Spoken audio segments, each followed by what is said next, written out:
Hello students, मेरा नाम वेणुगोपाल जोशी है और इस लेक्चर में आप छत्तीसगढ़ के जनरल नॉलेज के इंट्रोडक्टरी फैक्ट्स को जानने वाले हैं।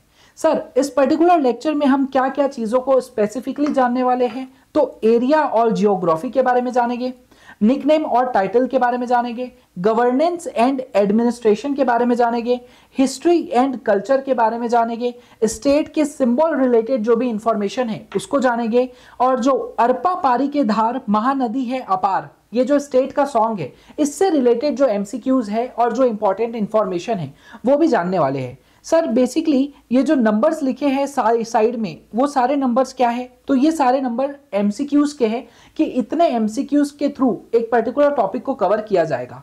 आई नो ये पर्टिकुलर एक पैनिक सिचुएशन है जहां पे छत्तीसगढ़ का जनरल नॉलेज अचानक से छत्तीसगढ़ के जुडिशरी के सिलेबस में ऐड हो गया है, लेकिन हमें एक प्रॉपर अप्रोच के साथ अगर हम तैयारी करते हैं, वन बाय वन चीजों को खत्म करते हैं और एक बड़े से टास्क को स्मॉल टास्क में डिवाइड करते हैं, तो ये 2 महीने में पूरा सिलेबस आप तक खत्म हो जाएगा बहुत अच्छे तरीके से।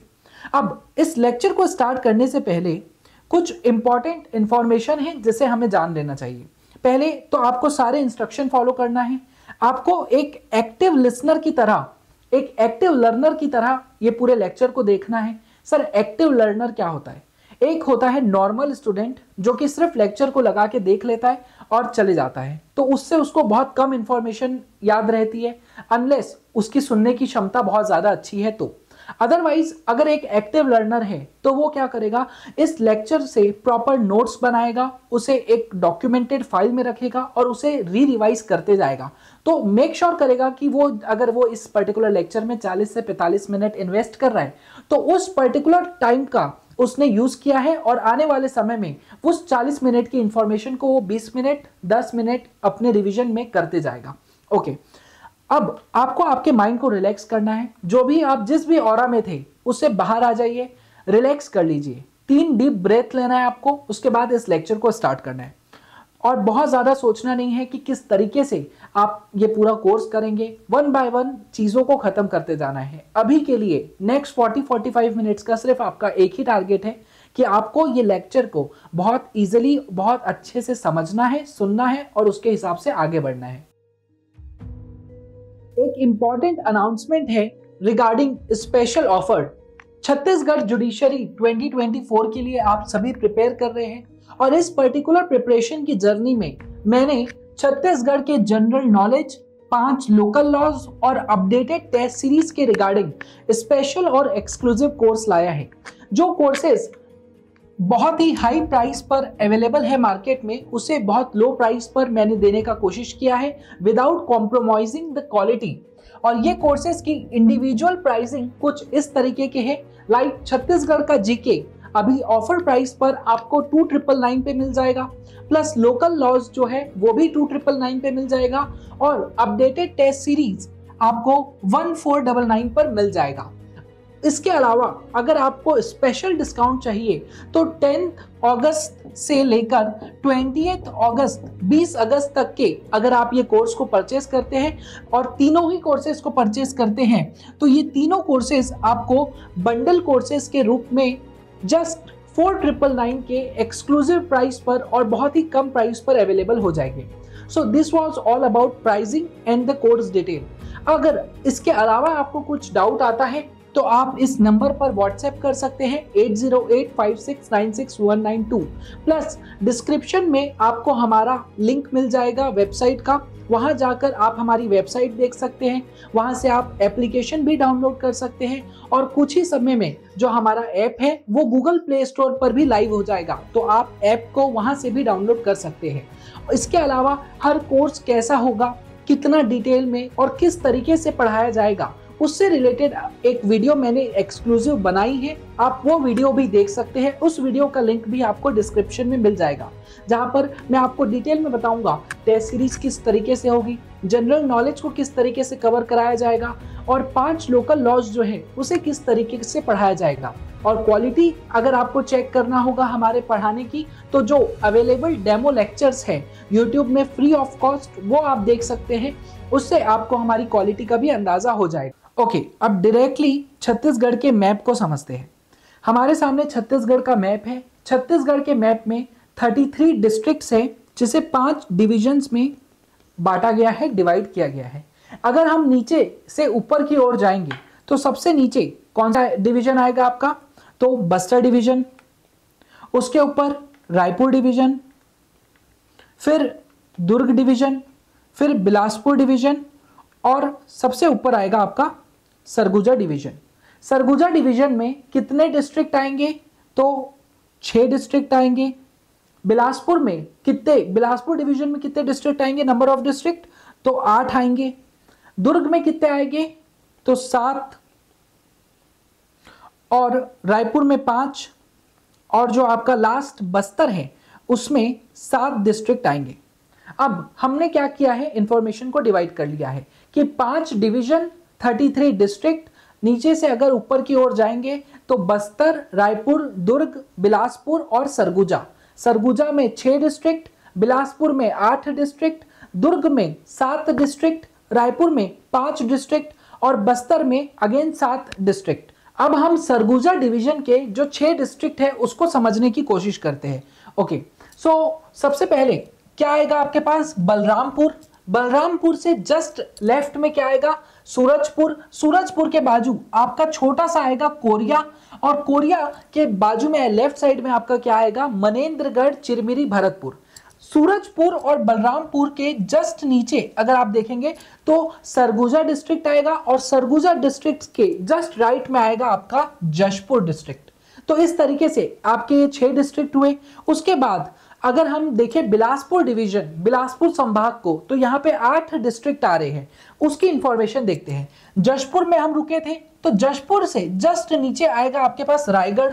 रायगढ़ से जस्ट लेफ्ट में आएगा कोरबा, और कोरबा से जस्ट लेफ्ट में आएगा आपके पास गौरेला, पेंड्रा, मरवाही, और उसके जस्ट नीचे गौरेला, पेंड्रा, मरवाही के जस्ट नीचे 2 डिस्ट्रिक्ट आएंगे, एक मुंगेली और दूसरा बिलासपुर।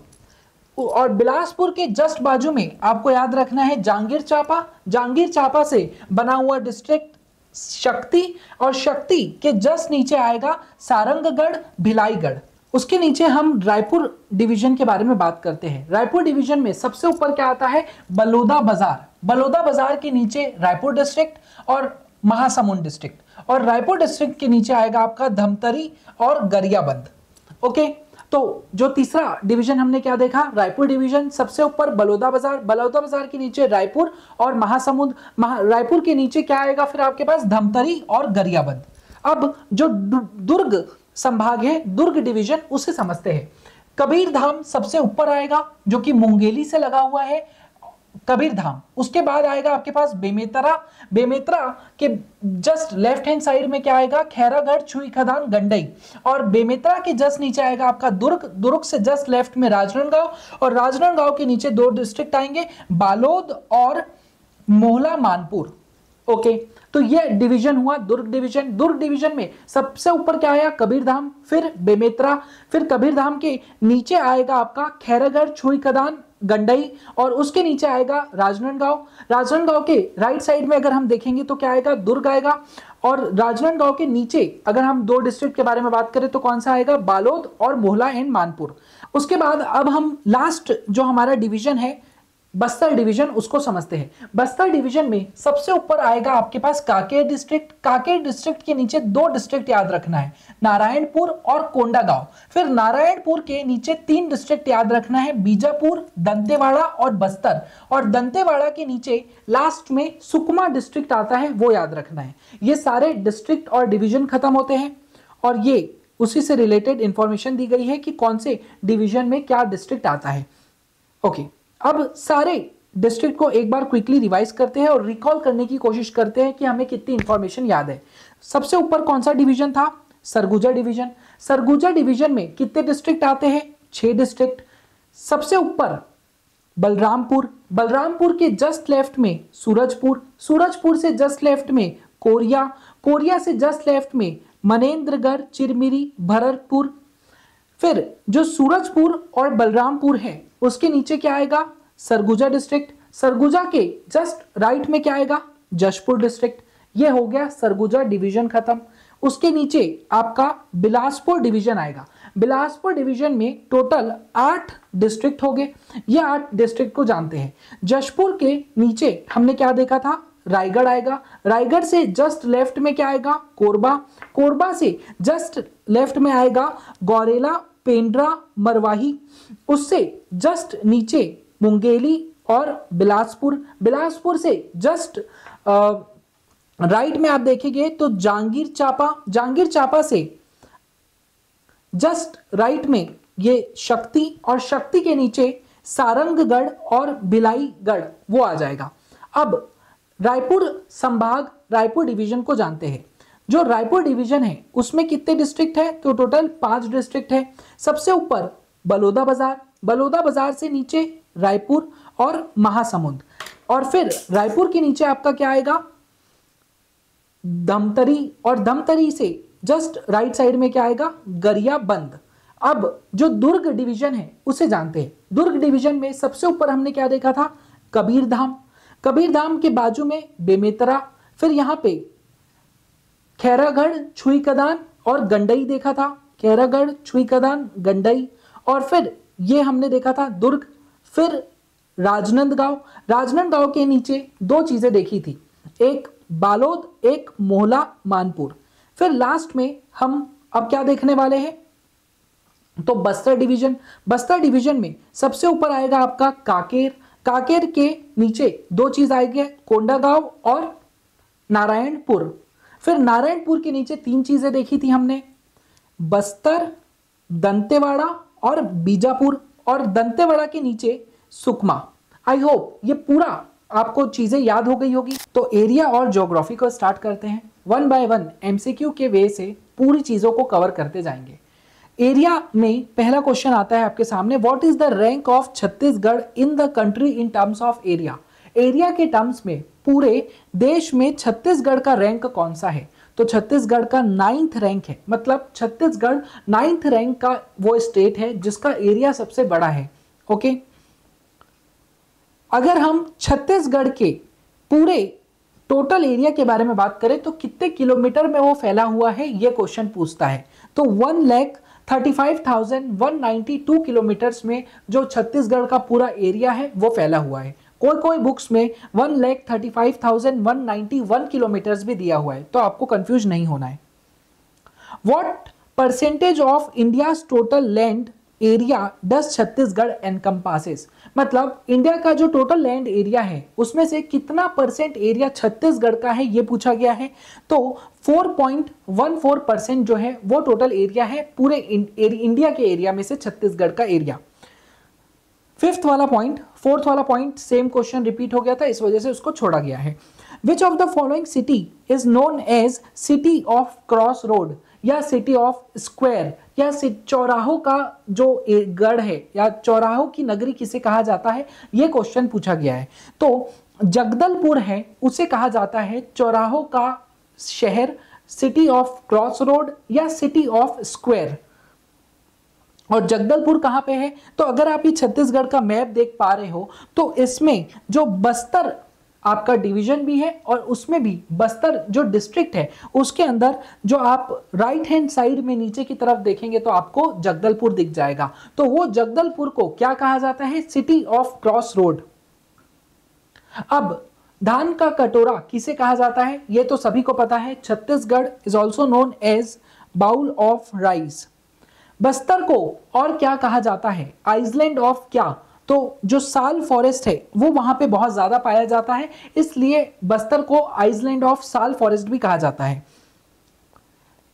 भिलाई को और कौन से नाम से जाना जाता है, ये क्वेश्चन पूछा गया है। तो जो नॉलेज कैपिटल है छत्तीसगढ़ का उसे कहा जाता है भिलाई, क्योंकि भिलाई में हमने क्या देखा है, बहुत सारे कोचिंग इंस्टीट्यूट्स हैं, इस वजह से उसे नॉलेज कैपिटल ऑफ छत्तीसगढ़ कहा जाता है।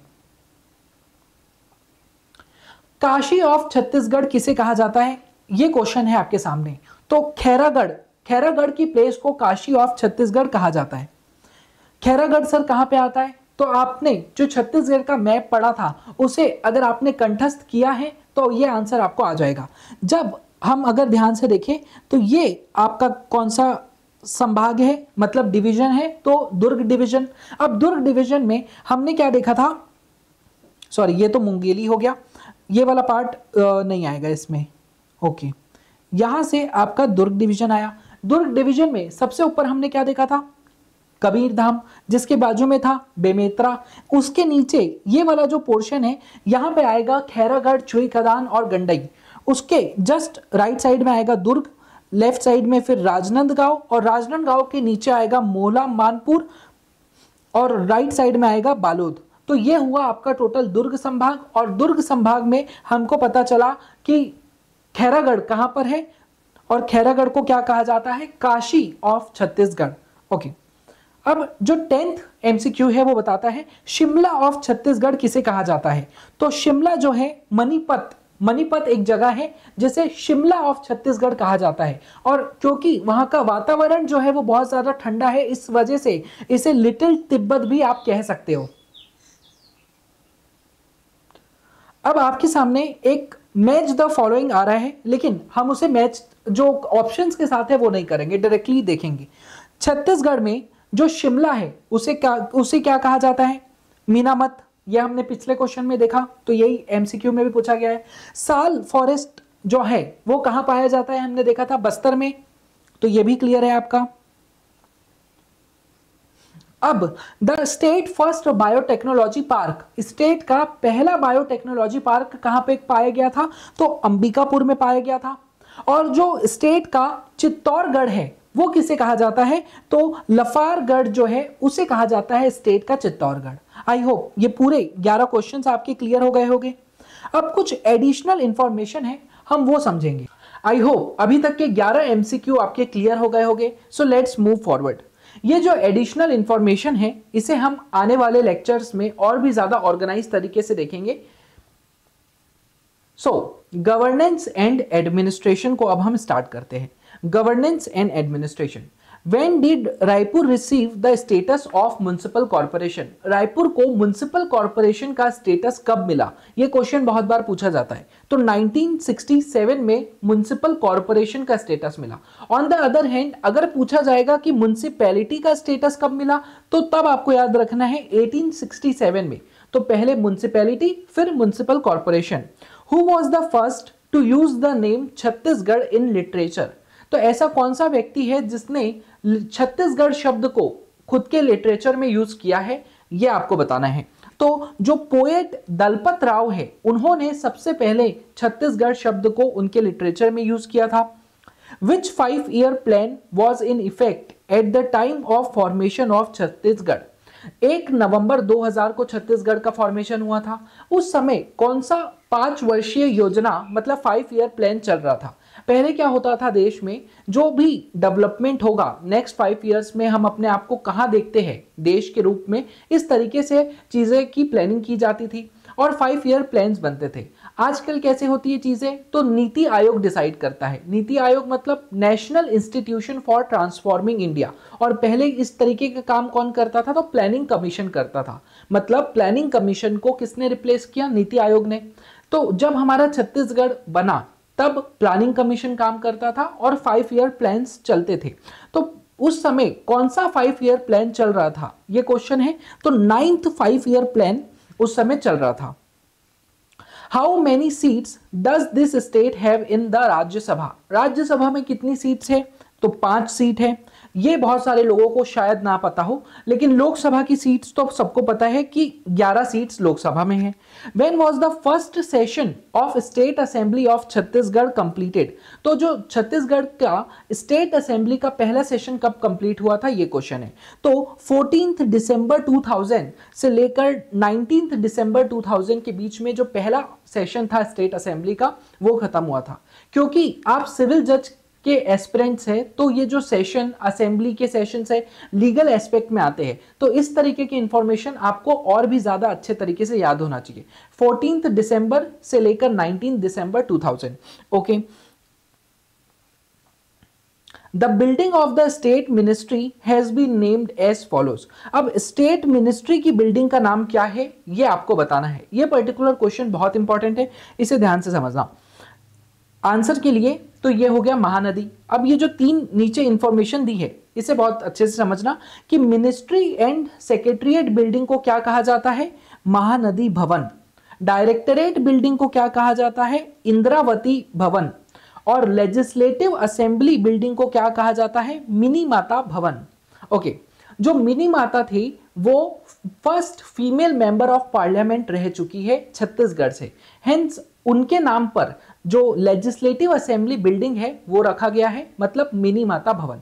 आई होप ये पूरे 18 तक के एमसीक्यू आपके क्लियर हो गए होंगे। ओके, सो ये जो पुराने एमसीक्यूज है वो क्लियर हो गए हैं आपके। अब हम हिस्ट्री और कल्चर के बारे में समझते हैं।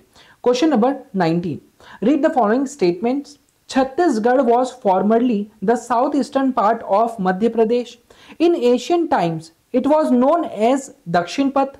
Chhattisgarh has its own distinct cultural identity. ये 3 स्टेटमेंट दिए गए हैं, कौन सा स्टेटमेंट सही है ये हमें देखना है। तो जो स्टेटमेंट 2 है वो गलत है, हेंस 1 और 3 सही है। इस वजह से जो आपका ऑप्शन डी है वो करेक्ट हो जाएगा, क्योंकि एशियन टाइम में छत्तीसगढ़ को दक्षिण पथ नहीं दक्षिण कौशल कहा जाता था। On which date was the state of Chhattisgarh established? तो 1 नवंबर 2000, ये सबको पता होगा। Which place is called Cherrapunji of Chhattisgarh? तो जो ऑप्शन बी है अबूझ मध, उसे चेरापूंजी ऑफ छत्तीसगढ़ कहा जाता है। आई होप ये क्वेश्चन भी समझ गया है। Okay, so let's move forward. What is not included in the states emblem? तो जो आपका साल ट्री है वो स्टेट के एम्ब्लेम में हमें कहीं नहीं दिखा था। बाकी अशोका पिलर दिखा था, सत्यमेव जयते दिखा था, गोल्डन राइस पैडी मतलब येलो धान की बाली जो थी वो हमें दिखा था, लेकिन साल ट्री कहीं नहीं दिखा था। What is depicted in the state emblem of Chhattisgarh? तो जो अशोका पिलर है वो हमें दिखा था। Wild buffalo, map of Chhattisgarh या स्पायर ऑफ राजीव टेम्पल, ये तीनों ही चीजें हमें स्टेट के एम्बलम में नहीं दिखी थी। Which of the following is the state tree of Chhattisgarh? तो इसमें से कौन सा स्टेट ट्री है? तो जो साल वृक्ष है स्टेट ट्री उसे कहा जाता है। साल वृक्ष या सराई भी इसे कहा जाता है। और ये सबसे ज्यादा कहां पे पाया जाता है? तो बस्तर। हमने पहले वाले एमसीक्यूज में ये चीज इंफॉर्मेशन को ऑलरेडी देख चुका है। हम क्या करेंगे, जैसे ही कोई ऐसे इंफॉर्मेशन आती है जो पहले एमसीक्यूज में हमने देख लिया है तो उसे लिंक करने की कोशिश करेंगे, सो दैट चीजें हमें ज्यादा देर तक याद रहे और लिंक हो जाए कॉन्सेप्ट। अब और ये जो साल ट्री है बेसिकली इसका साइंटिफिक नेम क्या है? शोरिया रोबस्टा, क्योंकि ये भी आपसे एग्जाम में पूछा जा सकता है, तो आपको साइंटिफिक नेम भी याद रखना है। The state bird of Chhattisgarh, तो जो हिली मैना होती है उसे छत्तीसगढ़ की स्टेट बर्ड कहा जाता है। ग्रेकुला रेलिजियोसा पेनिसुलेरिस इसका साइंटिफिक नेम है। Which of the following is the state animal of Chhattisgarh? तो स्टेट बर्ड हिली मैना, स्टेट एनिमल वाइल्ड बफेलो को कहा जाता है। और वाइल्ड बफेलो का जो साइंटिफिक नेम है वो है Bubalus Bubalis Bubalus arnee. Okay, the geological name of the state animal of Chhattisgarh, तो जो ऑप्शन बी है बाबुलिस एरिनी, क्योंकि जियोलॉजिकल नेम साइंटिफिक नेम इस तरीके से आपसे पूछा जा सकता है एग्जामिनेशन में। ओके, अब हमारे सामने अरपा पारी की धार महानदी है अपार, ये एक इंपॉर्टेंट सॉन्ग आ रहा है जिसे स्टेट का सॉन्ग कहा जाता है। इससे रिलेटेड एमसीक्यूज में एक आध एमसीक्यूज आप एक्सपेक्ट कर सकते हो, हेंस इसे बहुत ज्यादा ध्यान से समझना। अब who is the author of the state song Arpa पारी की धार महानदी है अपार? ये सॉन्ग का ऑथर कौन है? तो डॉक्टर नरेंद्र देव वर्मा इसके ऑथर है, इस बात को आपको ध्यान रखना है। अब स्टेट सॉन्ग इसे बनाया जा चुका है, तो जो हमारे एक्स चीफ मिनिस्टर थे भूपेश बघेल, उन्होंने इसे ऑफिशियली स्टेट सॉन्ग का दर्जा दिया था। कब दिया था? तो 3 नवंबर 2019 को, जब साइंस कॉलेज में स्टेट उत्सव मनाया जा रहा था 2019 में, तब उन्होंने इस पर्टिकुलर सॉन्ग को अरपा पारी के धार महानदी है अपार को स्टेट सॉन्ग का दर्जा दिया था। और ये पर्टिकुलर सॉन्ग क्या प्रमोट करता है? तो नरवा, गरवा, घुरवा और बाड़ी। तो जब हम मेजर स्कीम्स ऑफ छत्तीसगढ़ में जाएंगे और अगर ये उस समय हमको लगता है कि इससे क्वेश्चन आ सकता है तो इस स्कीम को भी एक्सप्लेन करेंगे। एक ब्रीफ देता हूं इस स्कीम का। तो नरवा में क्या होता है, जो रेन ड्रेन होता है, जो बारिश में पानी आता है, उसको कैसे कंजर्व करना है और खेती में यूज करना है, रूरल डेवलपमेंट में यूज करना है, उसके बारे में बताया गया है। गरवा, गरवा में जो एनिमल्स यूज होते हैं खेती में उसके बारे में बताया गया है। और गुरवा, गुरवा में क्या होता है, जो एनिमल वेस्ट है, प्लांट रेसिड्यू है, वो सारी चीज को यूज करना है खाद के रूप में और उससे एग्रीकल्चर करना है। और जो ऑर्गेनिक तरीके से खाद हो रही है, ऑर्गेनिक एग्रीकल्चर हो रहा है, उसको प्रमोट करने के लिए है। और जो केमिकल फर्टिलाइजर्स है उसको, उस पे जो रिलायंस है, डिपेंडेंस है, उसको कम करने की बात की गई है गुरवा में। और बाड़ी जो है वो क्या बोलता है कि आपकी अगर घर है उसमें ही आप क्या कीजिए, थोड़ी सब्जियां उगाइए और उस सब्जी को यूज कीजिए। या तो एक विलेज है, उन लोग एक कॉमन एरिया में सब मिलकर एक कुछ सब्जी उगाइए और उसको आपस में बैठ के यूज कीजिए। तो ये है नरवा, गरवा, घुरवा और बाड़ी। तो ये आपको स्कीम भी समझ आ जाएगी, अगर इंपॉर्टेंट होगी तो आगे हम डिटेल में इसको एनालाइज करेंगे। अब की details about the Chhattisgarh state song. तो ऑथर कौन है, डॉक्टर नरेंद्र देव वर्मा, वो हमने देख लिया। किस सॉन्ग के ऑथर हैं वो भी देख लिया। अरपा पारी के धार, महानदी है अपार। इस सॉन्ग का जो डेजिग्नेशन डेट है, मतलब किस दिन ये सॉन्ग को स्टेट सॉन्ग माना गया था, तो 3 नवंबर 2019 को। ये सॉन्ग का ड्यूरेशन क्या है, तो 1 मिनट 15 सेकंड का ड्यूरेशन है। This song will be played at the beginning of significant government program. अगर कोई छत्तीसगढ़ गवर्नमेंट का कोई सिग्निफिकेंट प्रोग्राम हो रहा है तो उसके स्टार्टिंग में ये सॉन्ग गाया जाता है। और कोई अगर इंपॉर्टेंट इवेंट है जो कि स्टेट गवर्नमेंट ऑर्गेनाइज कर रहा है तो वहां पे भी गाया जाता है। डॉक्टर नरेंद्र देव वर्मा की जो बर्थ एनिवर्सरी है वो 4 नवंबर है। 4 नवंबर 1939 को सेवाग्राम वर्धा में उनका जन्म हुआ था और 8 सितंबर 1979 को रायपुर में उनका देहांत हुआ था। कंट्रीब्यूशन, उन्होंने जो छत्तीसगढ़ी लैंग्वेज है उसके डेवलपमेंट में काफी कंट्रीब्यूशन दिया था। प्लस उन्होंने, अगर उनके एजुकेशन के बारे में हम बात करें तो एमए की डिग्री उन्होंने सागर यूनिवर्सिटी से ली थी 1966 में। और उसके बाद रविशंकर यूनिवर्सिटी से 1973 में वो पीएचडी की भी डिग्री लिए थे। बाकी अगर उनकी फैमिली के बारे में बात करें तो वो जो ऑथर है, उनकी जो डॉटर है, उनकी शादी हुई थी हमारे एक्स सीएम भूपेश बघेल से। और इनके जो बड़े भाई हैं स्वामी आत्मानंद, उनके नाम पे जो स्वामी आत्मानंद स्कूल वगैरह खोली गई है, तो उसके लिए भी ये इंपॉर्टेंट है। इस वजह से हम फैमिली को भी डिस्कस कर रहे हैं, अदरवाइज हम फैमिली में भी नहीं जाते। अब अगर हम मेजर वर्क के बारे में जाने नरेंद्र वर्मा के, तो छत्तीसगढ़ी गीत जो है अपूर्व, उसे आपको याद रखना है एग्जाम पॉइंट ऑफ व्यू से। प्लस हिंदी की जो नॉवेल है सुबह की तलाश, उसे आपको याद रखना है। छत्तीसगढ़ भाषा का उद्विकास, उनका रिसर्च और लिटरेचर है, वो याद रख सकते हो। बाकी नई कविता सिद्धांत और सूजन और हिंदी नव स्वाधात्व, इसे भी आप याद रख सकते हो। और फेमस छत्तीसगढ़ी प्ले उनका क्या था, तो मोला गुरु बना लेती, मुझे गुरु बना लेती, ये उनका एक फेमस प्ले है, इस पर भी क्वेश्चन आ सकता है। और पोइट्री और गजल में हमने देख लिया कि अरपा पारी के धार महानदी है अपार, ये पर्टिकुलर उनकी पोइट्री थी जो कि रिफ्लेक्ट करते हैं हमारे सोशल इश्यू को। अब स्टेट का सॉन्ग और डिस्ट्रिक्ट, तो इस पर्टिकुलर सॉन्ग में 7 डिस्ट्रिक्ट के बारे में बताया गया है। कौन से डिस्ट्रिक्ट, रायगढ़, सरगुजा, बिलासपुर, रायपुर, दुर्ग, बस्तर और राजनांदगांव। और प्रोमिनेंट रिवर कौन से है इस सॉन्ग में, तो अरपा, पायरी, महानदी और इंद्रावती रिवर जो है वो प्रोमिनेंट रिवर है। अब कुछ इंपॉर्टेंट क्वेश्चन जो अभी हमने बेसिक डिटेल्स पढ़ी है उससे कैसे क्वेश्चन पूछे जा सकते हैं, तो जो स्टेट सॉन्ग है उसका नाम पूछा जा सकता है अरपा पारी के धार, ऑथर का नाम पूछा जा सकता है नरेंद्र देव वर्मा, कब पैदा हुए थे वो, तो 4 नवंबर 1939 को, कब उनकी डेथ हुई थी, तो 8 सितंबर 1979 को, 40 साल के बाद। डॉक्टर नरेंद्र देव वर्मा का जो पेन नेम है, जो भी ऑथर वगैरह होते हैं उनके पेन नेम भी होते हैं, तो उनको क्या बोला जाता था, कातिब रायपुरी। ओके, सॉन्ग की ड्यूरेशन 1 मिनट 15 सेकेंड। रिवर कौन से मेंशन है, तो 4 रिवर, अरपा, पायरी, महानदी, इंद्रावती। और कितने डिस्ट्रिक्ट है, तो 7 डिस्ट्रिक्ट है। कौन से डिस्ट्रिक्ट है, तो रायगढ़, सरगुजा, बिलासपुर, रायपुर, दुर्ग, बस्तर, राजनांदगांव। और which district is referred as crown in the state song, तो क्राउन के रूप में किस डिस्ट्रिक्ट को रिफर किया गया है, तो रायगढ़। बहुत सारे लोग इसमें रायपुर को टिक कर देंगे, लेकिन आंसर होगा रायगढ़।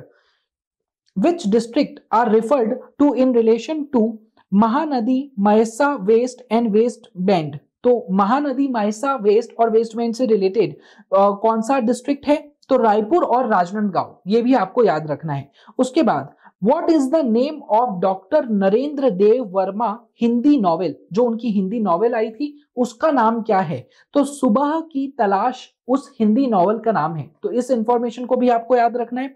विच books did doctor Narendra Dev Verma translate into Hindi?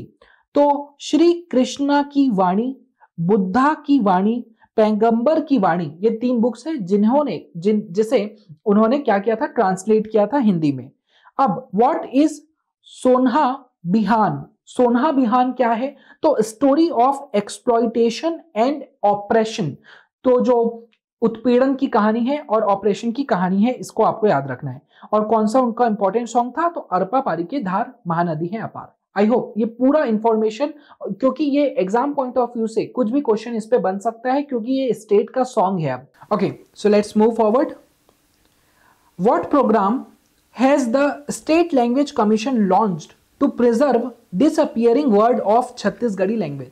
Chhattisgarhi language का चलन कम हो रहा था, इस वजह से छत्तीसगढ़ के स्टेट लैंग्वेज कमीशन ने एक प्रोग्राम लॉन्च किया to preserve the disappearing words of Chhattisgarhi language. वो कौन सा प्रोग्राम था? तो बीझा प्रोग्राम था। इस बीझा प्रोग्राम को आपको याद रखना है। What is the date of Chhattisgarh state language day? तो छत्तीसगढ़ में स्टेट लैंग्वेज डे कब सेलिब्रेट होता है? तो नवंबर 28 को सेलिब्रेट होता है, ये आपको याद रखना है। और क्यों सेलिब्रेट होता है नवंबर 28 को? क्योंकि इस दिन जो बिल है रिलेटेड टू स्टेट लैंग्वेज वो पास हुआ था। Which schedule of the constitution has there been a demand to include Chhattisgarhi language in the Rajya Sabha? Rajya Sabha में हमने क्या डिमांड किया था कि छत्तीसगढ़ी लैंग्वेज को भी आप कॉन्स्टिट्यूशन के 8th शेड्यूल में एक लैंग्वेज के रूप में डालो, क्योंकि वहां पे ऑलरेडी 22 लैंग्वेज एग्जिस्ट करती है लेकिन छत्तीसगढ़ी लैंग्वेज एग्जिस्ट नहीं करती। तो इसकी डिमांड उठी थी और कौन से शेड्यूल में डालने की बात करी गई थी? तो 8th शेड्यूल में बात की गई थी। When did Chhattisgarhi receive the status of state language? तो 28 नवंबर 2009 को छत्तीसगढ़ी लैंग्वेज को स्टेट लैंग्वेज का दर्जा मिला था, छत्तीसगढ़ स्टेट ने दिया था। अब यहां पे कुछ स्टेटमेंट्स दिए गए हैं, उसके हिसाब से आपको आंसर करना है। The Chhattisgarh government has constituted a state language commission, और उसका रीजन क्या है कॉन्स्टिट्यूशन का? तो the objective is to make Chhattisgarhi an official language. इसका ऑब्जेक्टिव क्या है कि छत्तीसगढ़ी को एक ऑफिशियल लैंग्वेज बनाना। तो एक असर्शन दिया है और एक उसका रीजन दिया है, और अब हमको क्या देखना है कि ये जो स्टेटमेंट है और उसका जो रीजन दिया है वो सही है क्या? तो यस, बिल्कुल, जो ऑप्शन ए है वो इसका राइट आंसर है, क्योंकि छत्तीसगढ़ी स्टेट लैंग्वेज कमीशन इसलिए बनाया गया था जिससे छत्तीसगढ़ी को ऑफिशियल लैंग्वेज बनाया जा सके। ओके, अब माई कोठी स्कीम जो छत्तीसगढ़ स्टेट लैंग्वेज कमीशन ने लॉन्च की थी, उसका एम क्या था, उसका ऑब्जेक्टिव क्या था, ये आपको बताना है। ए, टू प्रिजर्व लिटरेचर, वोकैबुलरी को प्रिजर्व करने के लिए, फोक लिटरेचर को प्रिजर्व करने के लिए, या म्यूजिकल इंस्ट्रूमेंट को प्रिजर्व करने के लिए। तो जो लिटरेचर है उसे प्रिजर्व करने के लिए ये पर्टिकुलर स्कीम, माई कोठी स्कीम को लॉन्च किया था स्टेट लैंग्वेज कमीशन ने। Since 2007 which day is celebrated as Chhattisgarhi official language day? The day Chhattisgarhi was granted official language status in the assembly? तो नवंबर 28, ये हमने बहुत बार देख चुका है, अगेन रिपीटेड क्वेश्चन है। अब कुछ मिसलेनियस पॉइंट्स है, उसे भी हम कवर करते हैं। व्हेन वॉज बोरे बसी खाबो? तो क्या हुआ था, बासी खाना जो एक छत्तीसगढ़ का कल्चर है, वहां पे क्या होता है, रात में चावल को भिगा दिया जाता है, नेक्स्ट दिन जब वो बासी हो जाता है तो उसमें नमक और प्याज और मिर्ची वगैरह से उसे खाया जाता है। तो इस पर्टिकुलर जो हमारा कल्चर है छत्तीसगढ़ का, उसके लिए क्या बताया गया था, एक पर्टिकुलर डे को घोषित किया गया था और उस दिन सेलिब्रेट किया गया था, बोरे बसी खाबो। तो ये कब हुआ था? तो 1 मई 2022 को ये इस दिन बासी खाए थे, और बहुत सारे ऑफिशियल्स ने, एवं जो हमारे एक्स सीएम थे भूपेश बघेल, उन्होंने भी बासी खाना खाया था। तो ये आपको याद होगा 38 नंबर पर। The map of this state resembles which of the following? तो छत्तीसगढ़ का जो मैप है वो किससे रिसेंबल करता है? तो सी हॉर्स से रिसेंबल करता है हमारे छत्तीसगढ़ का मैप। हिप्पोकैम्पस जो इसका साइंटिफिक नेम है, और दरियाई घोड़ा इसे हिंदी में कहते हैं। अगर हम छत्तीसगढ़ का मैप अगर मैं ड्रॉ करूं तो किस तरीके से होता है, ये ऐसा कुछ, अभी मैं बहुत शॉर्ट में ड्रॉ कर रहा हूं, हेंस इसमें थोड़ा गड़बड़ हो सकता है। तो ये कहीं ना कहीं एक जो सी हॉर्स के शेप का मैप होता है। Okay, which of the following state has been declared the herbal state due to its special availability and characteristic of medicinal plant. तो छत्तीसगढ़ में बहुत ज्यादा मेडिसिनल प्लांट्स पाए जाते हैं, इस वजह से छत्तीसगढ़ स्टेट को ये दर्जा दिया गया है। अब आंसर द क्वेश्चन, अरपा पारीकेदार महानदी है अपार किसने लिखा था? अगेन नरेंद्र देव वर्मा। मैं बार बार क्वेश्चंस इस तरीके से रिपीट भी करवा रहा हूं सो दैट आपको कुछ इंफॉर्मेशन तो पूरी दिमाग में बैठ जाए। और अब आप इस वीडियो के लगभग लास्ट पार्ट तक आ चुके हो, और अगर आप भी छत्तीसगढ़ जुडिशरी की जो प्रिपरेशन जर्नी है वो मेरे साथ करना चाहते हो, तो उस सिचुएशन में आप मेरा एक्सक्लूसिव कोर्स परचेस कर सकते हो। ये इंडिविजुअल कोर्सेज की प्राइसिंग है और ये एक स्पेशल ऑफर है। अगर आप इंडिविजुअली मेरा कोर्स लेते हो तो बहुत ही कम प्राइस पर उसे भी रखा गया है। फॉर एग्जाम्पल, छत्तीसगढ़ का जो जनरल नॉलेज है वो सिर्फ 2999 पर अवेलेबल है, 5 लोकल लॉ सिर्फ 2999 पर अवेलेबल है, और अपडेटेड टेस्ट सीरीज जो है 1499 पर अवेलेबल है। लेकिन इसके अलावा भी एक और एडिशनल डिस्काउंट आपको मिल रहा है, इंडिपेंडेंस डे आप उसे ऑफर मान सकते हो। ऐसे स्टूडेंट जो 10th अगस्त से लेकर 20th अगस्त मतलब 10 अगस्त से 20 अगस्त के बीच में ये तीनों ही कोर्सेज को परचेस करते हैं, तो उस सिचुएशन में ये तीनों कोर्सेज उन्हें 4999 के एक्सक्लूसिव प्राइस, डिस्काउंटेड प्राइस पर मिल जाएगा। प्लस एप्लीकेशन का लिंक, वेबसाइट का लिंक और डिटेल्ड वीडियो रिगार्डिंग कोर्स का लिंक मैं डिस्क्रिप्शन में डाल दे रहा हूं। उस डिटेल वीडियो में मैंने आपको बहुत अच्छे से बताया है कि हर एक पर्टिकुलर जो सब्जेक्ट है उसे मैं किस तरीके से डील करने वाला हूं और क्या ये कोर्स होने वाला है। प्लस ऐसे स्टूडेंट जो इंग्लिश मीडियम में पेपर को अटेम्प्ट करने वाले हैं उनके लिए ये कोर्स सुपर बेनिफिशियल होने वाला है, क्योंकि मेरे साइड से जो भी मटेरियल और बैकग्राउंड में मैं जो भी चीजें यूज करूंगा वो इंग्लिश मीडियम में रहेगा, और एक्सप्लेनेशन जो होगा वो हिंदी और इंग्लिश दोनों ही लैंग्वेजेस में कराया जाएगा।